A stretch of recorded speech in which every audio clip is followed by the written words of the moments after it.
everyone, regardless of income.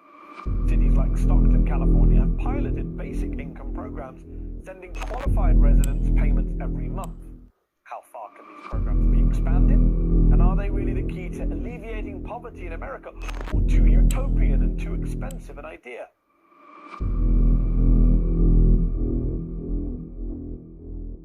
Being pursued in the city of Detroit a proposal to set up a test program for universal basic income. It's gaining momentum as we speak. Yeah, according to Stanford University, universal basic income is an unconditional, regular cash payment made to a citizen, typically by the government. Differing forms of a UBI were popular in the U.S. during the early second half of the 20th century. The growth of income and wealth inequities sparking renewed interest in the cash payments.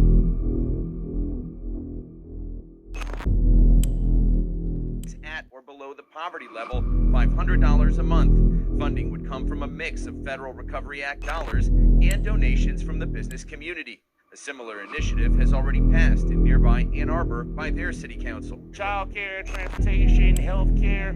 This actually helps people get employment because they don't have to worry about paying for housing costs. They have to worry about paying for food or utility costs. He's opposed to critics who say paying out money would discourage working and create dependency on government. He hopes this.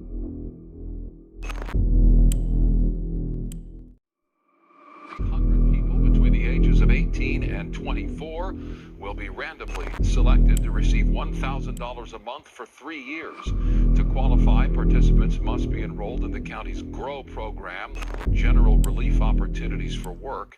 That program helps young adults who have limited education and work experience and face significant challenges in life. $150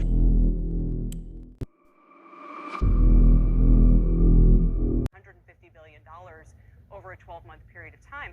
I guess my question, though, is what kind of confusion it could engender. So on the lower income side of things, a lot of families who don't even pay any tax, they get it, no strings attached. You know, that's why we call it refundable.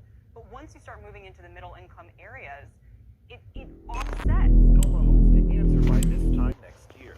Starting today, $500 will be given to 110 families in Tacoma over the next year. For them to spend as they see fit to meet their needs. The program currently focuses on those who fit the ALICE standard, which are households that are technically above the poverty line, but still don't make enough to support themselves. To dive right in, Abigail Lawson, who serves as the program's director, says giving the money with no restrictions on how it's spent is an important point because it would illustrate how effective guaranteed income can be in addressing people's needs.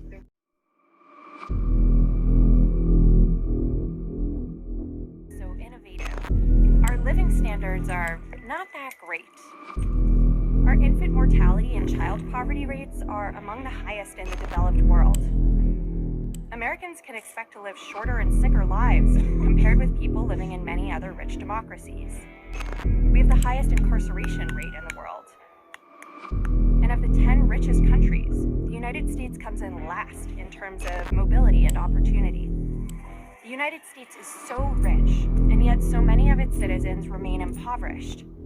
There's a big idea out there that could help solve this. It's called a universal basic income, or $1,000 a month, no strings attached, sort of like a Social Security payment. A basic income would help eliminate poverty, especially deep poverty and poverty among children. It would give workers more bargaining power. With that kind of safety net, people might become more entrepreneurial and take more risks. They might free themselves from abusive figures in their lives. They might go back to school. They might make more art. They might choose to spend more time with their families, or take care of their elderly relatives, or volunteer in their communities. And economists think it is unlikely that many people would stop working. Just look at lottery winners. 85% of them continue to work.